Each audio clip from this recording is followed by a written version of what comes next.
Morning everyone, welcome to pioneer convent school. हमारा topic चल रहा है 12th स्टैंडर्ड का variation in psychological attributes and we are studying intelligence. अभी हमने स्टडी किया था in the last video intelligence in Indian tradition. तो जैसे कि हमने आपको बताया कि इंटेलिजेंस सिर्फ कॉग्निटिव नहीं होती है कि आप कितना लर्न कर सकते हैं, कितने मार्क्स ले सकते हैं, आपके अंदर और बहुत सारी कॉम्पिटेंसेस होनी चाहिए। तो उसी रिलेशन में आज हम स्टडी करेंगे इमोशनल इंटेलिजेंस को। और जैसे कि नेम से ही क्लियर है कि आप इमोशनली कितने इंटेलिजेंट हैं। मींस आपका, जैसे हम इंटेलिजेंस को जब स्टडी करते हैं और जब हम इंटेलिजेंस के टेस्ट करते हैं तो उसमें जो क्वोशंट निकल के आता है उसे हम कहते हैं IQ। इसी तरीके से इमोशनल इंटेलिजेंस के जो टेस्ट होते हैं उनका जो रिज़ल्ट होता है उसे हम कहते हैं EQ। नाउ इमोशनल इंटेलिजेंस को कैसे देखा जाता है, कैसे पता चलता है कि सामने वाला पर्सन कितना इमोशनली इंटेलिजेंट है। Number 1, monitor once emotion. Means उसका अपने इमोशंस के ऊपर कितना कंट्रोल है। वो अचानक से किसी सिचुएशन में बहुत ज़्यादा एंग्री नहीं हो जाना, बिना बात के किसी सिचुएशन में हंस पड़ना या रोने लग जाना। मीन्स आप कैसे बिहेव कर रहे हैं, कैसे अपने इमोशंस पे कंट्रोल कर रहे हैं। मीन्स बैलेंस्ड पर्सनालिटी होना, कि जब आपके पास कोई पैनिक सिचुएशन आई तो बहुत ज़्यादा पैनिक हो जाना, या हैप्पी सिचुएशन में बहुत ज़्यादा एक्साइटेड हो जाना, ऐसा नहीं होता। अगर आप बैलेंस्ड हैं, स्टेबल हैं, तो हम उस पर्सन को इमोशनली इंटेलिजेंट कहते हैं। कि ना पैनिक होना, ना एक्साइटेड होना, अपने इमोशंस पे कंट्रोल करना एंड प्रॉपरली बिहेव करना, that person is called emotionally intelligent. Now second feature क्या होता है इमोशनली इंटेलिजेंट पर्सन का? सेकेंड फीचर होता है कि उसका दूसरे लोगों के साथ इंटरपर्सनल रिलेशंस अच्छे होना। अब इंटरपर्सनल रिलेशन कैसे अच्छे होंगे? दो लोग हमेशा अलग होते हैं, उनका थिंकिंग पैटर्न अलग होता है, उनकी ओपिनियंस अलग होती हैं, तो वो बहुत डिफरेंट होते हैं। तो जब ऐसी सिचुएशन में हम दूसरे लोगों की ओपिनियंस को अगर एक्सेप्ट करें और आर्ग्यूमेंट्स कम करें या ना करें, तो इट मीन्स हम इंटरपर्सनल रिलेशन बहुत अच्छा मेंटेन कर सकते हैं। और जो इमोशनली इंटेलिजेंट होगा वही इंटरपर्सनल रिलेशंस अच्छे मेंटेन करेगा, या वाइस वर्सा, कि जिसके इंटरपर्सनल रिलेशंस अच्छे हैं तो मीन्स वो पर्सन इमोशनली इंटेलिजेंट है। इमोशनली इंटेलिजेंट का थर्ड फीचर हम लेके चलेंगे guide one's thinking and actions. कि जो अपनी थिंकिंग को एक राइट डायरेक्शन में मोटिवेट कर सकता हो, जो किसी भी सिचुएशन में पॉजिटिविटी को सर्च कर पाता हो। मीन्स अपनी थिंकिंग को राइट डायरेक्शन में लेकर जाना, जो पेसिमिस्टिक ना हो जाए, नेगेटिव ना हो, डिप्रेस ना हो जाए, बल्कि वो उन सिचुएशन में पॉजिटिविटी को सर्च करके ऑप्टिमिस्टिक रहे, तो उसे हम कहते हैं इमोशनली इंटेलिजेंट। कि वो पर्सन अपनी थिंकिंग को, अपने एक्शंस को पॉजिटिव डायरेक्शन देने में परफेक्ट है। Now as I told you earlier कि इंटेलिजेंस के साथ साथ हमारे और साइकोलॉजिकल एट्रीब्यूट्स हैं जिनको हमने स्टडी करना है। तो यहाँ पे हमारा इमोशनल इंटेलिजेंस के साथ इंटेलिजेंस का टॉपिक फिनिश हो गया। Now we will go on aptitude, interest and creativity.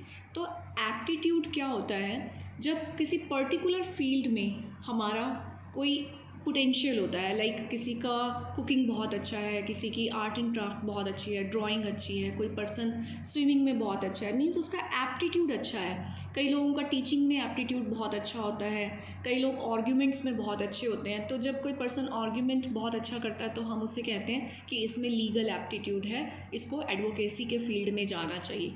तो एप्टीट्यूड हमें हेल्प करता है कि किस फील्ड में किस पर्सन को पुशअप किया जाए। मीन्स उसको अगर अपॉर्चुनिटीज़ दी जाए तो वो उस पर्टिकुलर फील्ड में, उस पर्टिकुलर एक्टिविटी में बहुत अच्छा काम कर सकता है। So this is called aptitude.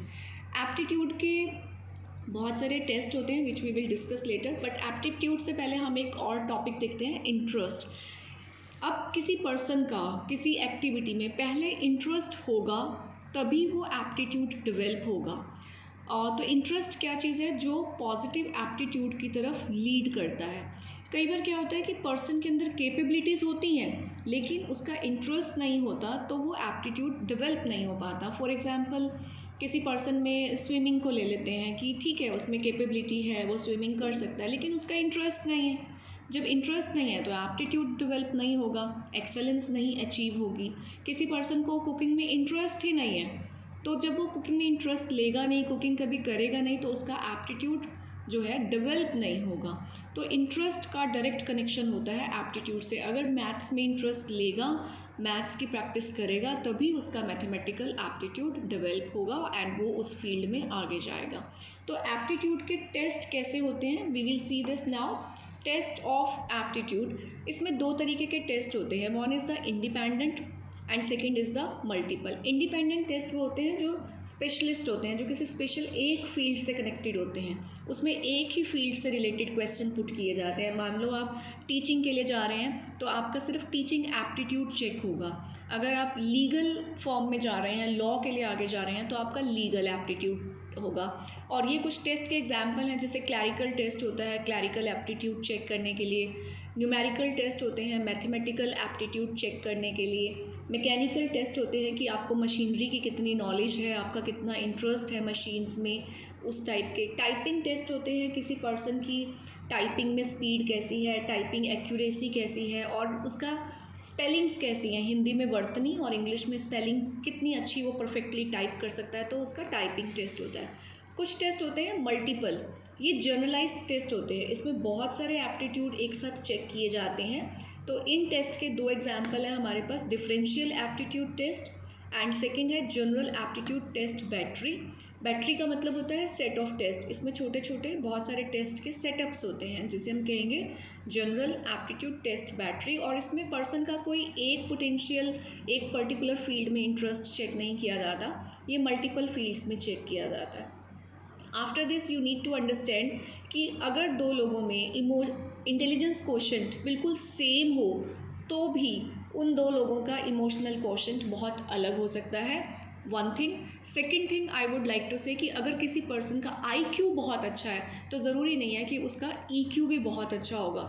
और इसका सबसे बड़ा और थोड़ा सैड एग्जाम्पल यहाँ पे मैं कोट करूँगी कि कुछ लोगों का IQ बहुत अच्छा होता है, बहुत इंटेलिजेंट होते हैं, बहुत अच्छी पोस्ट पे होते हैं, इंजीनियर्स, डॉक्टर्स, लेकिन फिर भी हम न्यूज़पेपर में रेगुलर पढ़ते रहते हैं कि एक बहुत बड़े इंजीनियर ने सुसाइड कर लिया या एक बहुत ब्रिलियंट स्टूडेंट ने सुसाइड कर लिया। तो ऐसा क्यों होता है? क्योंकि उनका IQ बहुत अच्छा होता है लेकिन उनका EQ अच्छा नहीं होता, उनका इमोशनल कंट्रोल और उनका अपनी प्रॉब्लम को सॉल्व करने की स्किल्स नहीं होती हैं, और उनके इंटरपर्सनल रिलेशंस भी कहीं ना कहीं वीक होते हैं कि वो अपनी प्रॉब्लम किसी से शेयर नहीं कर पाते हैं, और शेयर नहीं कर पाते हैं, सॉल्व भी नहीं कर पाते हैं, तो फाइनली वो सुसाइड का वे अडॉप्ट कर लेते हैं। तो ज़रूरी नहीं है कि जिनका IQ अच्छा है उनका EQ भी अच्छा होगा, या फिर जिनका EQ अच्छा है तो उनका IQ भी अच्छा होगा। बहुत सारे लोग हैं जिनके अपने इमोशंस पे बहुत अच्छा कंट्रोल होता है, जिनके इंटरपर्सनल रिलेशंस बहुत अच्छे होते हैं, जो अपनी थिंकिंग और अपनी एक्शन को एक राइट पैटर्न, राइट वे में चलाते हैं, लेकिन